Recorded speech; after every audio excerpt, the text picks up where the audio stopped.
de este primer día de ponencias.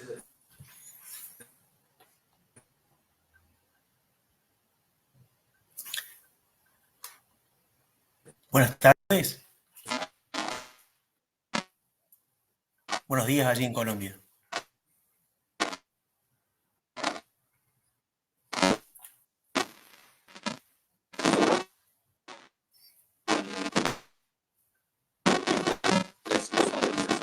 De la cultura y trabaja como investigador independiente del CONICET en el Laboratorio de Investigaciones en Ciencias Humanas de la UNSAM. Lo tenemos, doctor Diego Tatián, le damos un saludo de bienvenida a este Seminario Internacional de Arte y Actividad en su quinta versión con el tema El arte como juego.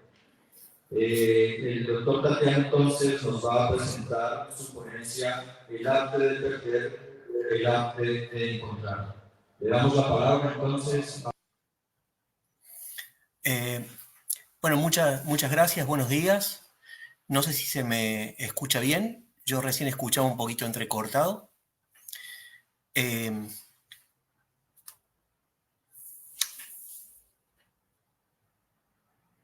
No sé si hay algún problema técnico. Ahí está. Bueno, se escucha perfectamente. Bueno, muchas gracias.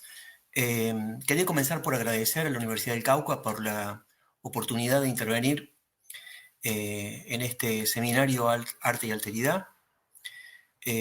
Al profesor Ernesto Hernández y a través suyo a todos los colegas y las colegas del comité organizador de este seminario, y el texto que quisiera proponerles es un texto abierto, es un texto inspirado en el seminario de Zurabishvili, no atenido estrictamente a él, que yo creo que es una lectura que va a llevar unos 45 minutos, no creo que más. Si llegara a suceder, podemos cortarla y para que haya lugar a un intercambio. Lleva por título Arte de perder, arte de encontrar, y en ambas expresiones se trata de conservar los dos sentidos del genitivo, subjetivo y objetivo. La pérdida de alguien, de algo, que transmuta en arte o hace algo con el arte. El arte que hace algo con la pérdida, por una parte, y el hallazgo involuntario, el objet trouvé, que muta en arte, el arte que produce encuentros, por otra parte. En este último caso, no solo arte como saori o instrumento de hallazgos, sino también como ocursus, es decir, ética, arte de producir encuentros favorables y de evitar malos encuentros, según la definida Deleuze, distinguiéndola de la moral. A partir de algunas nociones y sugerencias de François Zurabishvili en el seminario El arte como juego, publicado originariamente en francés en 2018, se propone, o intentaré proponer, una puesta en juego y una exploración de las nociones de encuentro y pérdida en diversas significaciones estéticas, políticas y éticas. Producido y autoconcebido él mismo como juego, este texto no se propone como un discurso, en el sentido que le da Zurabishvili, sino que conjunta citas y materiales de procedencias diversas y busca pensar a través del collage y del bricolage.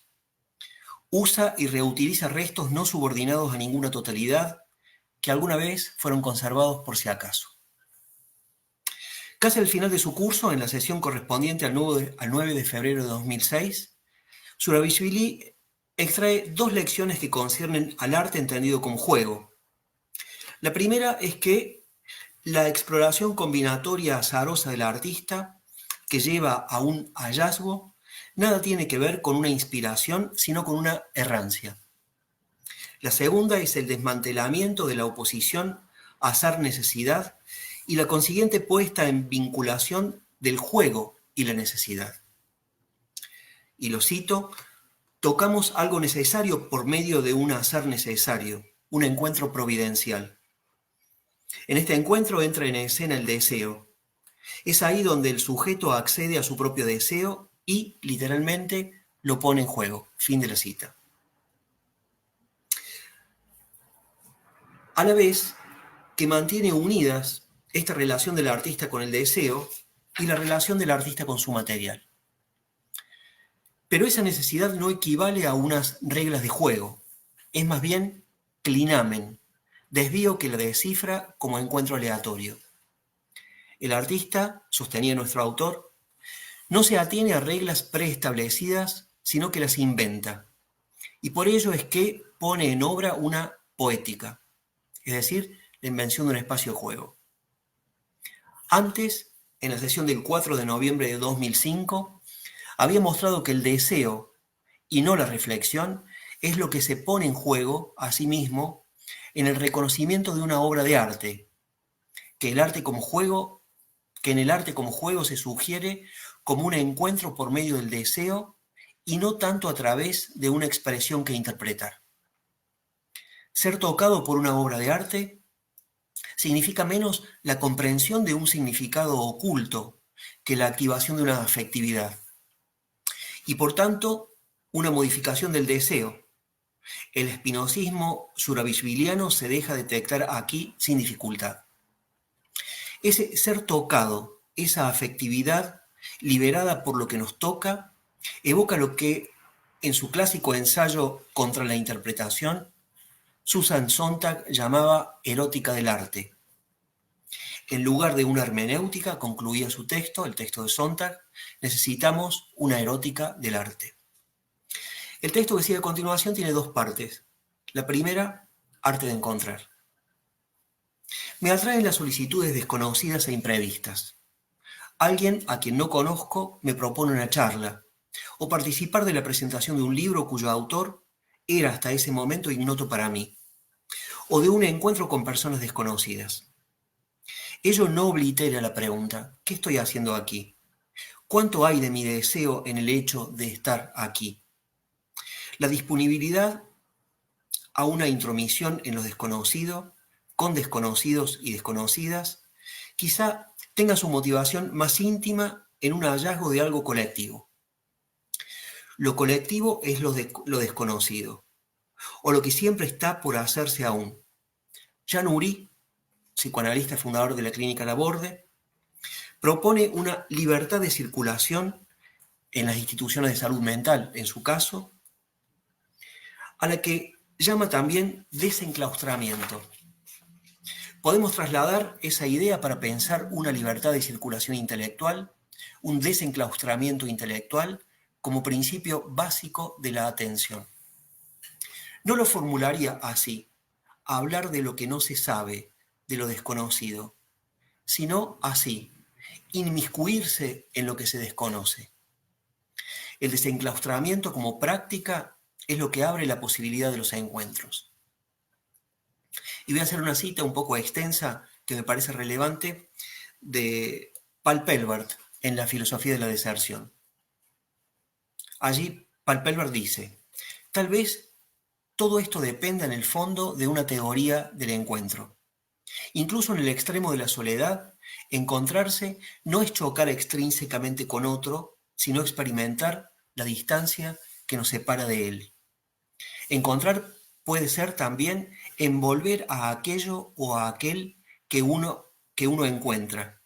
De donde la pregunta de Deleuze, ¿cómo puede un ser apoderarse de otro en su mundo, conservando o respetando sin embargo las relaciones y mundos que le son propios? A partir de esta distancia que Deleuze llamó cortesía, Oury gentileza, Roland Barthes delicadeza, Félix Guattari suavidad, hay al mismo tiempo separación, ir y venir, sobrevuelo, contaminación, envolvimiento mutuo, devenir recíproco. Lo que Barthes llamó socialismo de las distancias o un socialismo, palabra caída en desuso, tal como Chatelet redefinió, a cada cual según su singularidad. Esa es la cita relativa al encuentro completa que quería convocar aquí. Una cosa es un hallazgo de un objeto, una cita, un tesoro escondido. Se trata aquí siempre de un sujeto que encuentra y un objeto encontrado para su transmutación. Y otra cosa es un encuentro, en el que se pone en juego una capacidad de afectar y ser afectado. El encuentro puede ser con personas o con cosas, pero siempre marca una relación de composición o descomposición, de compenetración o de choque, de libertad o de dominación. En el pasaje de Paul Pelbart, la cortesía, la gentileza o la suavidad son inherentes al encuentro como arte, aunque se trate de un encuentro fortuito, sobre todo si es un encuentro fortuito. De la delicadeza, Barthes escribe en su seminario Cómo vivir juntos. Lo cito: delicadeza querría decir distancia y consideración, ausencia de peso en la relación y, sin embargo, calor vivo de esta relación. El principio sería no manejar al otro, a los otros, no manipular, renunciar activamente a las imágenes de unos, de otros, evitar todo lo que pueda alimentar el imaginario de la relación. Hasta ahí la cita de Barthes. Una forma activa e ininterrumpida de educación sentimental debería presentar intacta la curiosidad por el mundo, las personas y lo que las personas hacen, pero sobre todo la puesta en obra de una pregunta que nunca se suspende. ¿Qué es un encuentro? ¿Con qué, con quién encontrarse? ¿Cómo honrar un encuentro? La palabra griega es probablemente tige, fortuna también. La palabra latina ocursus. Cada ocursus, encuentro, genera una encrucijada de fortuna e infortunia, de hallazgo y de pérdida. La novedad, lo que se sustrae a lo que ya se sabe, a la inercia, a lo que va de suyo, a la recurrente repetición, irrumpe del encuentro afortunado, de lo aleatorio, del juego como arte de encontrar, o más bien como sabiduría del encuentro. Pero sabiduría en sentido muy diferente al de teoría o contemplación, y el consiguiente hallazgo de lo que no se tenía. Un hacer o un dejar hacer que se corresponde con la precisa ontología que el último Althusser llamó materialismo del encuentro. Pero si deja hacer al azar y aloja lo aleatorio en su experiencia, en sentido similar a lo que el pintor Francis Bacon llamaba accidente, el juego como arte de encontrar no es un mero juego de azar. Tampoco es lo aleatorio puro, que anularía la obra, sino una cierta hospitalidad hacia lo aleatorio en una composición dada. Lo que distingue a uno del otro es precisamente la posibilidad o no de hacer experiencia. Sobre algunos temas en Baudelaire, Walter Benjamin trazaba un paralelismo entre el juego de azar y el trabajo industrial. Ambas cosas, según él, pueden ser estudiadas como en espejo. Ni el trabajo del obrero ni el juego del ocioso son capaces de atesorar experiencia. Tanto uno como el otro se regulan por el principio de comenzar siempre cada vez, como si nada hubiera sucedido antes. En una mesa de juego se gana o se pierde, pero ello no resulta de una sabiduría ni de un arte, ni de ello resulta sabiduría ni arte. Algo distinto sucede en el encuentro aleatorio. En sentido fuerte, el encuentro libera al tiempo de su captura en lo que Benjamin llamaba el tiempo homogéneo y vacío. Lo libera del continuum que bloquea la manifestación plena del pasado, el presente y el futuro, y les impide entregar su ofrenda.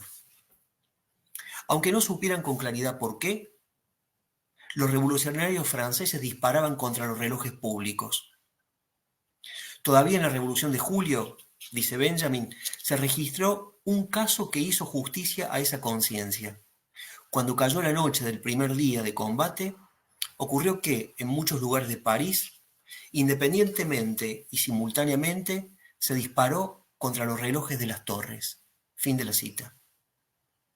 Quizá esa liberación del tiempo, en el doble sentido, una vez más, del genitivo, sea lo que establece las condiciones para la transmisión de algo perdido y para la preservación de una esperanza lúcida en lo que ha sido derrotado, de una esperanza en el pasado, estrictamente, tan diferente de un culto del pasado.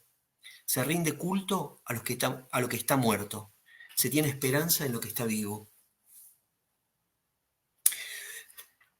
Luego de morir Foucault, Michel Foucault, en 1984, Maurice Blanchot escribió un libro precioso, de título Michel Foucault, tal como lo imagino. Durante años, ambos habían mantenido una amistad a través de cartas, sin encontrarse propiamente. En realidad, Blanchot dice haberle hablado a Foucault una sola vez, ocasionalmente, mucho antes de entrar en esa relación epistolar y sin que Foucault hubiera registrado esa conversación. El autor de Tomás el Oscuro, es decir, Blanchot, era un excéntrico por relación al batiburrillo francés de aquellos años. Un ser silencioso, ausente, retirado del claustro universitario y de la vida pública. Profesó el encuentro amistoso en el modo de la ausencia y el silencio. En el centro de su experiencia intelectual está el mayo francés. En algunos de esos días de mayo, precisamente, es donde dice haberse acercado a Foucault por única vez. Al comienzo de Michel Foucault, tal como lo imagino, cuenta la escena. Es la siguiente. Dice Blanchot, no he tenido con Foucault relaciones personales.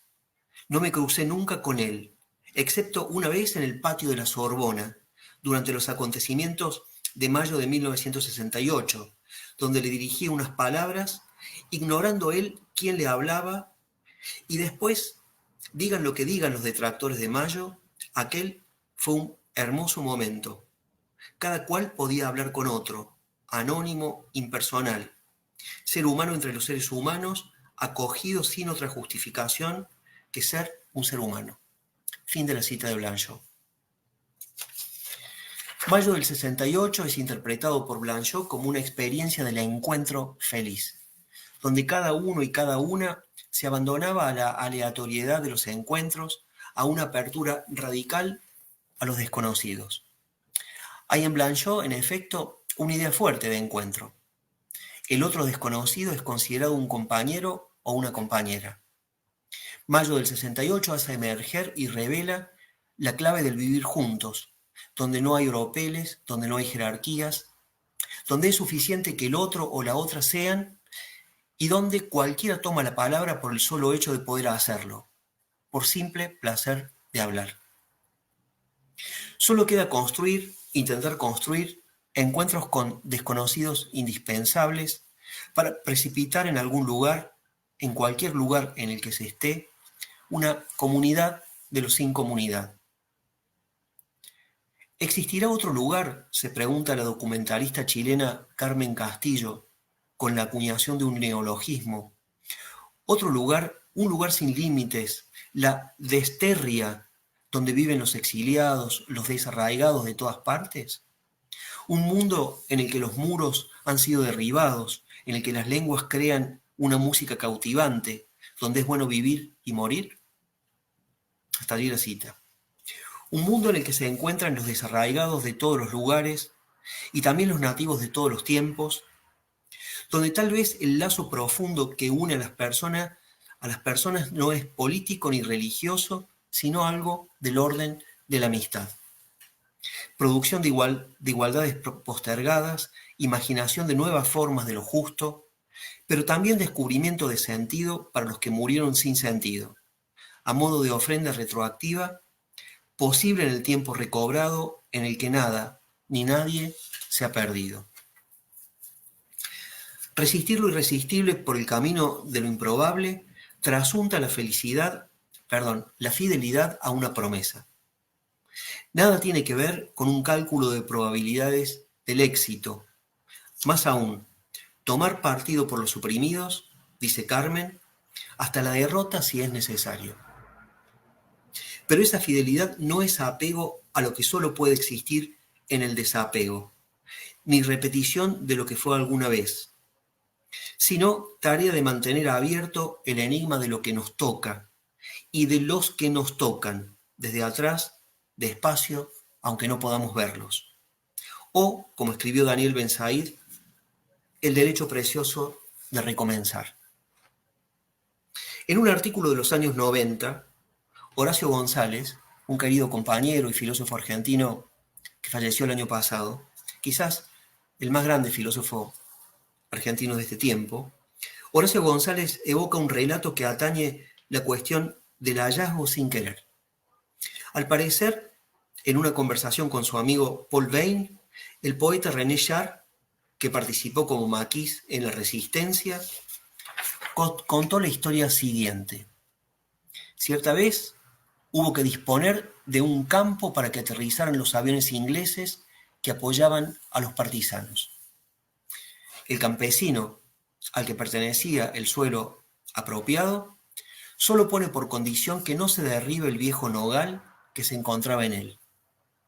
La condición es imposible de cumplir. El campesino comprende. Tras arduo trabajo de los combatientes, el árbol finalmente cae. Los hombres que desentierran la raíz principal advierten que llega hasta la altura del fémur de un guerrero enterrado allí desde la Edad Media. Había sido sepultado con su armadura y una nuez en el bolsillo. De esa nuez había nacido el nogal. René Char, el poeta René Char, escribirá tiempo después, y lo cito: supondremos que los muertos inhumados tienen nueces en los bolsillos y que algún día, fortuitamente, el árbol surgirá. Fin de la cita. Nunca sabemos del todo qué se llevan consigo quienes mueren, ni será nunca posible estar seguros de que quienes han sido abatidos lo estén del todo. Hay quienes pasan, pese al hambre, guardan el fruto sin devorarlo, como se protege un secreto o un legado. Ese nogal que atravesó todas las guerras, habidas durante 7 siglos, para ser derribado una mañana en nombre de la liberación y de la libertad, consuma un extraño vínculo, una ofrenda, el mensaje cifrado de un combatiente a otro a través de los siglos. En la hora más negra de nuestro tiempo, un grupo de maquis, de resistentes, encuentran un árbol de 7 siglos cuyo origen es un hombre muerto, un guerrero caído. Seguramente la parábola contiene también una teoría del legado, de lo que los seres humanos dejan a los seres humanos, una teoría de la herencia involuntaria. La sobrevivencia de cosas y significados a los seres mismos que los produjeron requiere de una arqueología muy particular, una atención para encontrar lo que no nos estaba directamente destinado, o al menos no lleva nuestro nombre. La herencia, como hallazgo involuntario, es ausencia radical de testamento, que vuelve posible articular legado y libertad. No por tanto una tradición unitaria de sentidos y valores a la que pertenecemos necesariamente, sino transmisión catastrófica, interrumpida, fortuita y sin destino cierto, por la que a veces somos afectados. Aquí las cosas, no los seres humanos, son las que encierran una memoria, dimensión desconocida del objet trouvé en cuanto monumento espontáneo, o mejor, en cuanto antimonumento. El mundo mismo como mémoire involontaire, pues nunca podemos estar completamente seguros dónde terminan las cosas, ni qué narraciones son capaces de despertar un día. En ciertas ocasiones, el hallazgo fortuito activa un significado misterioso e imprevisto. En este caso, produce un encuentro entre combatientes de diferentes tiempos, pero también puede unir generaciones. Esa comunidad aleatoria se produce, cuando se produce, gracias a un materialismo del encuentro. O también, como efecto imprevisto de un arte de perder y un arte de encontrar, que se complementan hasta volverse indistinguibles a lo largo de los siglos. Segunda parte, arte de perder. Momento particularmente aciago, el del guerrero medieval, pero también el del guerrero antifascista, súbitamente unidos por un encuentro involuntario, donde pareciera ser que todo está a punto de perderse y el mundo se ha cerrado. En esas circunstancias es importante aprender a perder, para que alguien reencuentre o recomience. Saber perder no principalmente, al menos, en el sentido en que se dice de alguien que es buen perdedor, sino sobre todo en el sentido de un arte de la pérdida. Perdemos seres, perdemos cosas, perdemos tiempo. Ese, nos enseñó Deleuze, es el tiempo perdido de la recherche proustiana. No tanto el tiempo pasado, como el tiempo que se pierde en el sentido de la expresión perder el tiempo. En Proust y los signos. En un sentido más radical, la antropología y la economía de la pérdida de Georges Bataille pone de manifiesto la pervivencia del potlatch, el don, la destrucción, la ofrenda, el dispendio y el gasto improductivo en la cultura humana, no solo arcaica, pensada así a partir de la dépense, el gasto, más que de la pura utilidad. Y lo cito, este principio de la pérdida, es decir, del gasto incondicional, por contrario que sea el principio económico del equilibrio de las cuentas, el gasto regularmente es compensado por la adquisición, racional únicamente en el sentido estrecho del término, puede ser puesto en evidencia con el análisis de una pequeña cantidad de ejemplos tomados de la experiencia corriente. Fin de la cita. En la acepción que quisiéramos darle aquí, saber perder, ya se trate de pérdidas deliberadas o involuntarias, intenciona una sabiduría sin la cual quedaríamos capturados por lo que perdemos y perdimos. Un poema de Elizabeth Bishop, que es muy conocido, que puede ser traducido como El arte de perder. Y dice así: el arte de perder no cuesta tanto.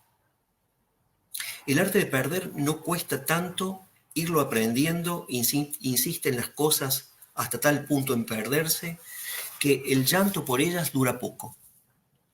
Y el espanto por perder algo cada día, rosas que se deshojan, horas, llaves, cuanto pueda ocurrírsele a uno, no es tanto. Practica entonces perder más, y goza el ritmo de la pérdida, su encanto. Pierde ciudades, nombres, y en Lepanto pierde una mano, un destino, una moza. Nada de esto será para tanto. Perdí el reloj de mi madre, y el manto con que cubría mis hombros, la loza en que tomaba el té, pero igual canto. Perdí mi tierra, mi rumbo, y aguanto de lo más bien tanta pérdida. Es cosa de acostumbrarse. No, no es para tanto. Perderte a ti, por ejemplo, tu encanto y tu cariño perder, dolorosa prueba sería, pero nunca tanto, aunque parezca condena espantosa. Ese es el poema. Saber perder los seres y las cosas que inexorablemente perdemos, sin aferrarnos a lo perdido, preserva precisamente de melancolía, de asedia, de impotencia, y permite prestar atención a los retoños que irrumpen en todas circunstancias, incluso las más desfavorables. Nunca no hay nada, siempre hay algo desde donde recomenzar, a pensar, a transformar, a transformarse. A veces un pequeño brote apenas distinguible, a veces un guerrero en la raíz de un árbol. En el caso del arte y los artistas, una pequeña prosa bodeleriana de 1862 marca una pérdida que será decisiva para la estética contemporánea. Esa prosa se llama Pérdida de la aureola. Alguien encuentra al poeta acodado en una oscura taberna. El poeta relata que al cruzar deprisa el bulevar, para no ser atropellado por los carruajes, su aureola se le cayó en el fango, donde debió dejarla para no tener un accidente. Sin embargo, dice, y lo cito, no hay mal que por bien no venga. Puedo ahora pasearme de incógnito, cometer malas acciones y entregarme a la crápula, como los simples mortales. Fin de la cita.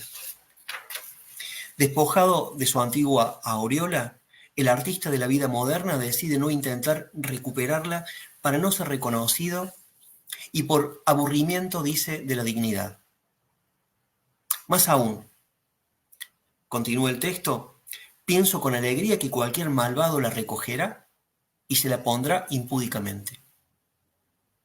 De aquí en más, la aureola será portada solo por malos poetas, en tanto que su pérdida por el artista de la vida moderna, en constelación con la pérdida del aura, pérdida de la aureola, pérdida del aura, de las obras de arte establece la condición fundamental para lo que Zurabishvili llama experiencia del arte como aventura o estado de aventura, o incluso como, y lo cito, una jungla donde nunca es seguro que no nos crucemos con un jaguar o desemboquemos en un mundo perdido. Fin de la cita. La aventura, en efecto, es una disposición contigua a la del juego. Nunca se sabe a ciencia cierta lo que depara. Esa incertidumbre es su esencia misma, al igual que lo es el riesgo, la puesta en riesgo de quien se aventura en una aventura, el riesgo de perderlo todo, motivado por una promesa de nuevos encuentros, o por la promesa de devenir otro que manifiestan las cartas del vidente de Arthur Rimbaud: madera que se descubre violín, cobre que despierta clarín, etc. Concebido como juego, el arte aloja la idea de transmutación como su núcleo íntimo, donde se conjugan la pérdida y para el encuentro. Arte de perderse. Mientras que, sugiere Zurabishvili, expresar es revelar, exteriorizar algo, exhibir el sí mismo, la transmutación pretende escapar de lo que ya existe, el mundo, el sí mismo, para llegar justamente a salir del sí mismo. Fin de la cita.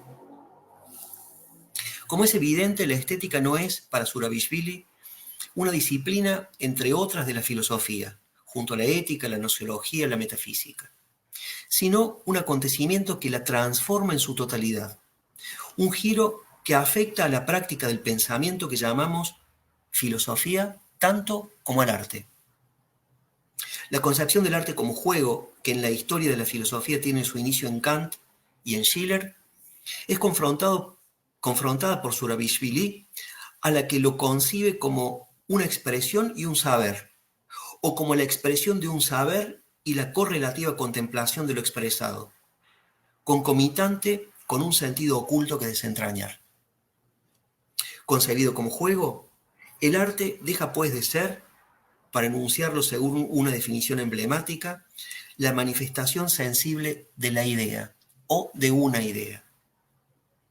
El cometido político o antropológico político que Schiller atribuye al arte es el de una superación de la vida escindida y quebrada. Un cometido de restitución, pero no como retorno a una presunta unidad perdida. La reconciliación entre la sensibilidad y la razón, entre la experiencia vital y las exigencias del concepto, entre el impulso sensible y el impulso de forma, solo puede ser posibilitada por el juego, o más precisamente, por el impulso de juego tematizado a partir de la carta 14. Schiller encuentra en el arte y el juego prácticas antisacrificiales. La educación estética se sobrepone al sometimiento que impone la naturaleza, tanto como a la pura coacción moral. La dimensión política de las cartas sobre la educación estética del hombre, de 1795, nacidas de las lecciones sobre estética que impartiera en la Universidad de Jena en 1792-1793, tiene su trasfondo en la Revolución Francesa, que su autor condena como manifestación de lo bárbaro y lo salvaje a la vez, tras haber simpatizado con ella.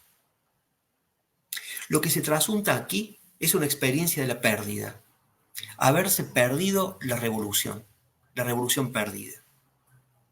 En un seminario hallado recientemente de Heidegger sobre el libro de Schiller, escribe Heidegger, o mejor dicho, quien tomaba notas de lo que Heidegger decía. Las cartas sobre la educación estética del hombre son el primer gran y consciente contragolpe a la Revolución Francesa. Fin de la cita. La condena schilleriana del terror revolucionario no admite ser reducida a una posición simplemente reaccionaria, ni a una reivindicación de la espiritualidad religiosa como la expresada por Novalis en La cristiandad o Europa, texto 1799. El problema de Schiller es, ¿de qué modo puede un pueblo abandonar o perder el estado natural y acceder al estado moral sin declinar la felicidad, implica necesariamente esta transformación un sacrificio de la naturaleza a la moralidad, al espíritu, a la cultura, a la humanidad propiamente dicha. Sería pues el arte, la educación estética, más precisamente, lo que permite una construcción no sacrificial de la libertad política que evite su deriva hacia el terror. No es la ley, sino la belleza, lo que permite resolver de manera práctica el problema político. Pues el malestar en la cultura que la marcha civilizatoria impone tiene raíz en la contradicción entre la naturaleza y las exigencias de la razón. Y finalmente en el sacrificio de la primera por las segundas, que puede producir hombres extraordinarios, dice Schiller, pero no hombres felices. Muy parecido a Freud, ¿no? Del malestar en la cultura. La educación estética es un arte de perder la condición puramente natural sin sacrificio de la naturaleza. Es decir, un reencuentro de esa condición por medio del arte. Debido a ello, es que una recuperación del núcleo lúdico que el arte revela en la antropología tiene una gran importancia política. En la Carta 15, que trata de la vida y la forma, se enuncia la reconocida definición según la cual el hombre solamente juega en el sentido pleno de la palabra cuando es hombre y solo es hombre cuando juega. Emancipar al homo ludens de la coacción civilizatoria y moral bajo la que se haya sumido es el propósito del estado estético, para que la felicidad no sea el diezmo a pagar por la dignidad, sino que constituya una identidad con ella. Únicamente en el reino de la apariencia estética se realizan la libertad y la igualdad. Por ello es el arte, y no tanto en la filosofía, según el itinerario del espíritu absoluto de Hegel, donde los seres humanos experimentan su humanidad en el sentido más pleno. Y un último punto, que me va a llevar 5 o 10 minutos más. El juego como vínculo no sacrificial con la naturaleza puede ser asimismo considerado como no de negación y preservación de algo inhumano en los seres humanos, cuya represión, tanto como su desborde, están en la base de diversas derivas de la violencia política. Eso inhumano no es tanto algo propio, sino más bien impropio de los seres humanos, aunque constitutivo de su humanidad. Impropio es un término que busca entrar en constelación con otros que en el pensamiento contemporáneo comienzan con un prefijo negativo, como lo impersonal que emplea Simone Weil en su texto sobre la persona y lo sagrado, lo inhumano desarrollado por el último Lyotard en un libro de ensayos y conferencias que se llama precisamente así, lo inhumano, o la categoría de no sujeto de la política en la que trabaja el filósofo español Alberto Moreiras, por relación al pensamiento poshegemónico. Lo impropio procura, pues, nombrar algo que acompaña la aventura humana de lo que no disponemos. La naturaleza, tanto como el pensamiento, el lenguaje, la memoria o la sensibilidad en su núcleo involuntario, están atravesados de impropiedades que los despoja de su carácter instrumental y disipa toda ilusión de dominio. Un reconocimiento y un vínculo con lo que no sabemos no podría ser aquí pensado como reapropiación, pues sigue siendo impropio, sino como encuentro o reencuentro por fuera de toda voluntad de apropiación. Según la acepción que quisiéramos conferirle aquí, lo impropio no es algo con lo que se pueda hacer algo. Solo es pasible de una experiencia que se obtiene en el arte. Impropio es lo común, lo que no es propiedad de nadie y no podría ser objeto de apropiación individual ni colectiva. Pero eso común no es algo que esté ya ahí, autoevidente y al alcance de todos. Es lo que resulta de una tarea, un descubrimiento, el hallazgo o el reconocimiento de lo que no se subsume al concepto. No una transparencia, sino una opacidad, cuya revelación requiere la mediación de un trabajo. Ese fondo inapropiable, impropio, es lo que hace posible la comunidad. Y si se quiere, permite resignificar el comunismo como construcción de la diferencia y como deseo de otros. Comunidad no se define tanto por lo que es propio de un colectivo humano, que conformaría así una homogeneidad, una anterioridad sustancial, una identidad, sino precisamente por una indeterminación y un no saber. La política se abre hacia declaraciones de igualdades y de libertades nuevas, precisamente gracias a esa indeterminación. Ese es el presupuesto de la frase: no sabemos lo que puede un pueblo. Lo impropio no es una meta a lograr, ni encierra un carácter propositivo de ningún tipo.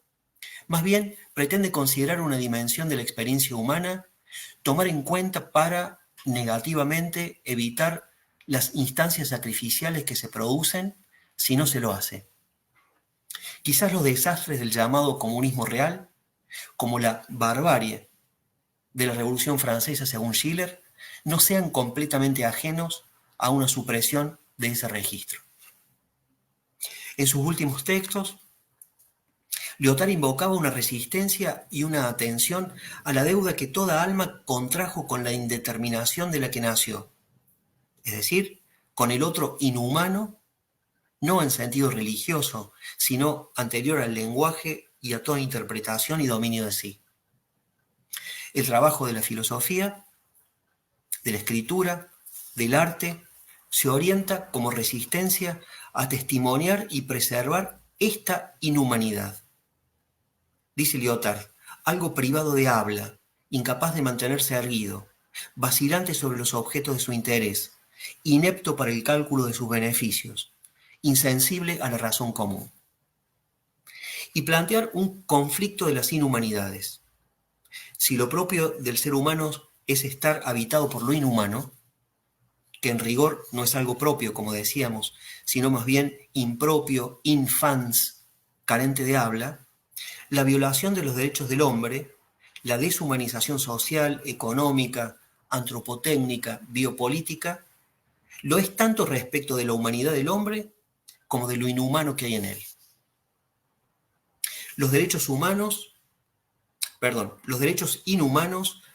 derechos de lo inhumano, desconocidos o destruidos por las derivas revolucionarias, tanto como en las sociedades de la administración total, abren aquí un interrogante y una dimensión singular en las luchas por la defensa de los derechos humanos, cuya urgencia es creciente, en proporción al carácter creciente del estado de excepción que establece las condiciones para su violación irrestricta. No es posible hacer política desde el no sujeto, desde lo inhumano, desde la pura vida sensible, desde lo impropio. Pero es necesario que la política, como contienda por la hegemonía, considere en sus prácticas lo no subjetivo en la vida colectiva y lo impropio o lo transindividual en los seres humanos. Lo que se busca designar aquí con el término impropio es a la vez desconocido y familiar. Se pierde y se reencuentra de manera imprevista. Nunca se vislumbra por completo. Concebido como juego, el arte tiene menos que ver con el sujeto, como expresión de un saber, de un sentido o como manifestación de la idea en sentido hegeliano, que con el no sujeto, con algo desconocido constitutivo, con un saber cuya acechanza desestabiliza lo que se presupone idéntico a sí mismo.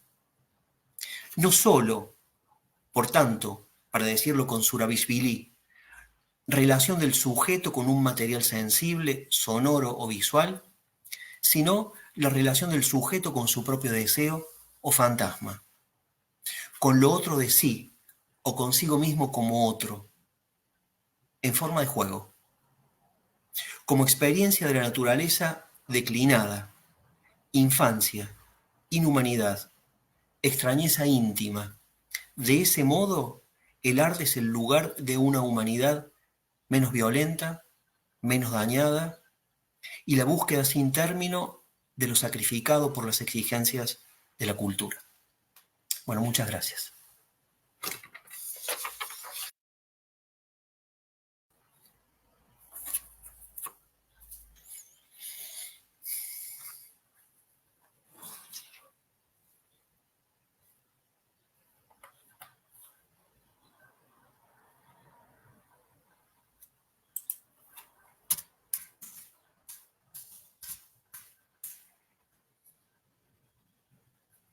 Vamos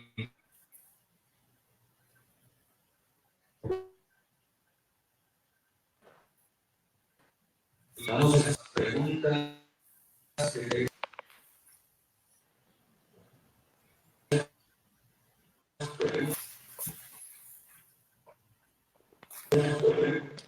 que sí, Fabián,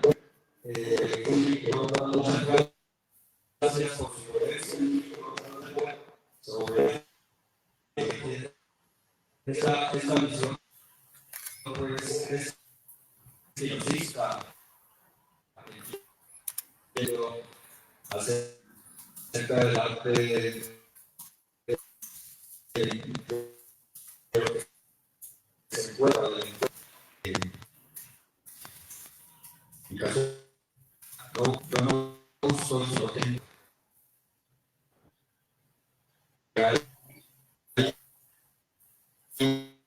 pues también en ese sentido hacerlo bien, estudiamos la estética, reunir la comunidad.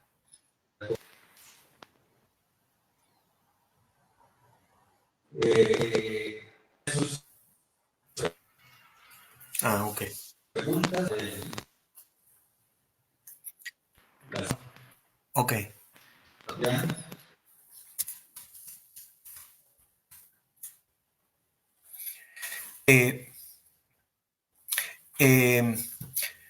Bueno, escuché de manera muy entrecortada la pregunta del moderador.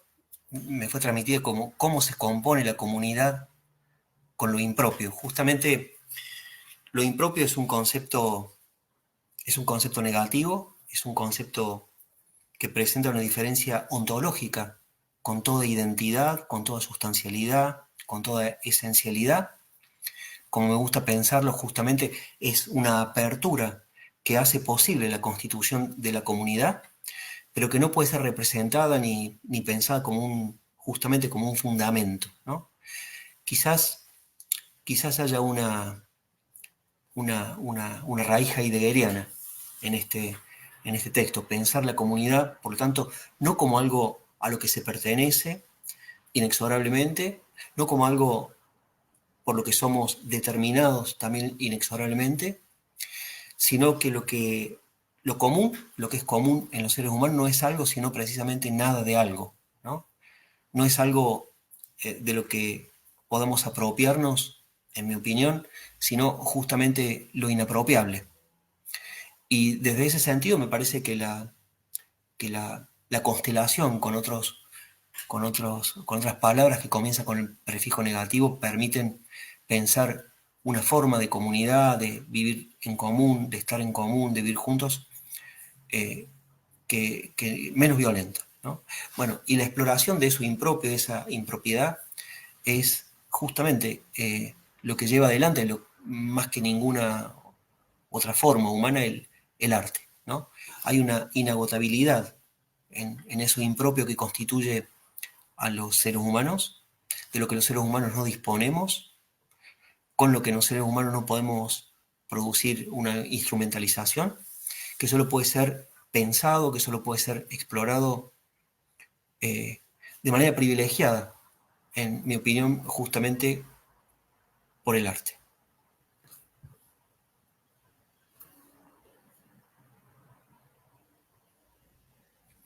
Bueno, muchas gracias por la pregunta. El arte y el juego me acompañan en mi vida cotidiana, sí. En la medida que el arte y el juego son también un vínculo consigo mismo. Y en ese aspecto creo que pueden formar, digamos, no de manera indistinta, pero puede haber un vínculo con la ética, ¿no? La ética entendida como manera de estar en el tiempo, como manera de estar en el mundo.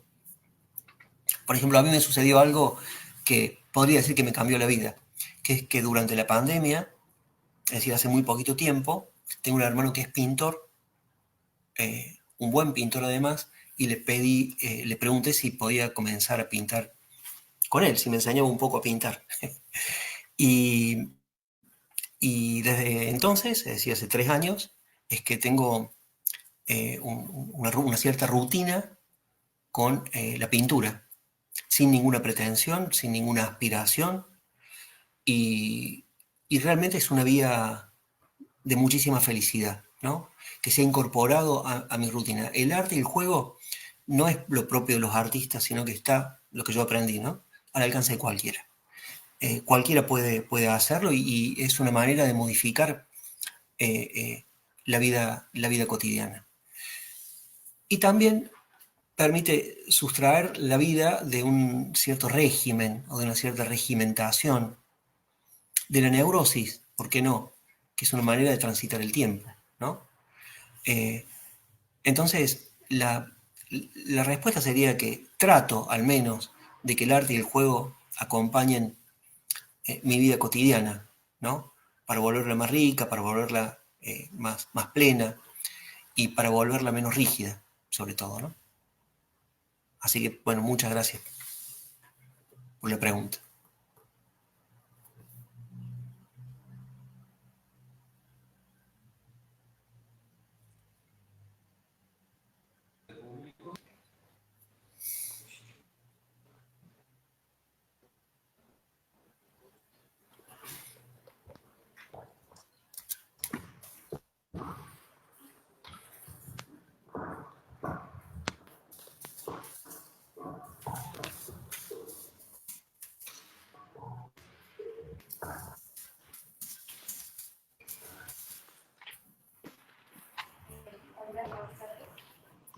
Mi pregunta es como la relación que tiene la creación del unicornio en el arte.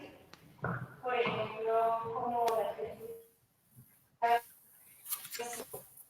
que se hace sobre los políticos totalitarios como el nazismo, por ejemplo, y la represión o desaparición de estas obras de arte, y también como la exhibición como lo propio, lo clásico, lo académico y lo propio, lo sensible o no personal.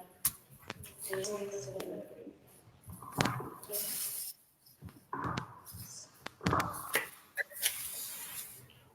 Sí, bueno, relación de lo impropio, la crítica de la institución y la crítica del narcisismo en el momento vanguardista. Me parece muy bien, digamos, ¿no? La cuestión,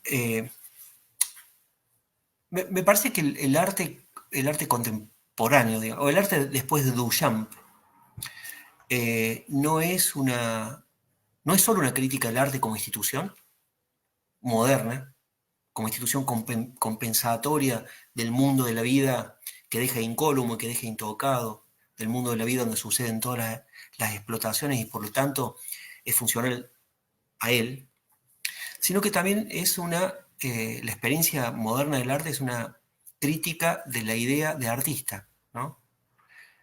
Precisamente con figura narcisista. Creo que esa es la idea fundamental de Duchamp. Y en ese aspecto puede ser pensado como una ética, como una forma de vida, no solo más allá del bien y del mal, en el sentido del juicio, ¿no? Más allá del juicio, sino también más allá del gusto.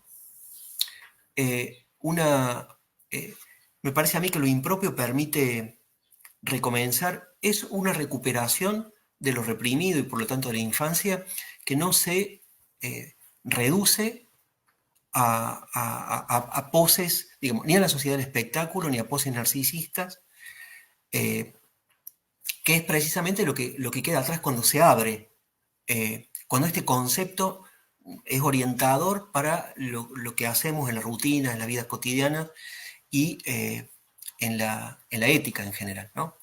Entonces, desde ese punto de vista, me parece que lo impropio es efectivamente un desmontaje, una deconstrucción de la institución arte y también de la idea de artista, ¿no?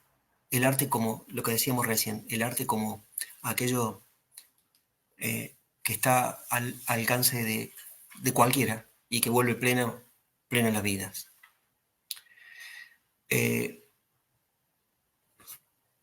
Esto no, está la palabra